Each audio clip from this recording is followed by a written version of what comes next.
ধন্যবাদ সবাইকে। দেখতে পাচ্ছেন এটা হচ্ছে একটা লজ্জাবতী গাছ। লজ্জাবতী গাছ বাংলাদেশের গ্রাম অঞ্চলে অ্যাভেলেবেল দেখা যায়। এটা অনেক ঔষধি গুণাগুণ আছে। এটা একটা মেন জিনিস হচ্ছে এটা আপনি মেয়ে কতগুলো নাকি পুরুষ লজ্জাবতী গাছ আছে লম্বা লম্বা, সেগুলো একদিন দেখাবো।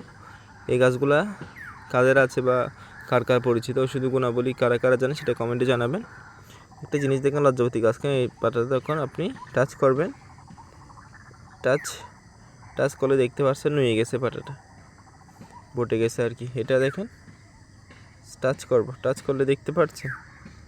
এটা হচ্ছে লজ্জাবতী গাছের বৈশিষ্ট্য। গ্রামে গঞ্জে এগুলো অকেজো, কোনো কাজে লাগে না বললে চলে। আসলে এটা নাকি দাঁতের মাড়ির জন্য ভালো। তারপর তাছাড়া অনেক ওষুধি গুণাবলী আছে যেগুলো ভেষজ বিভিন্ন অ্যাপসে পাবেন আপনারা। তো এই গাছগুলো যদি শিকড় বা এখানে ফুল আসতেছে, এই গাছগুলো যদি কারো লাগে ইমার্জেন্সি জানাতে পারেন। তো ধন্যবাদ সবাইকে। বাইরের দেশে অনেক সুন্দর সুন্দর ফুলের গাছ থাকলে বাংলাদেশে কিন্তু অনেক ফুলের গাছ আছে,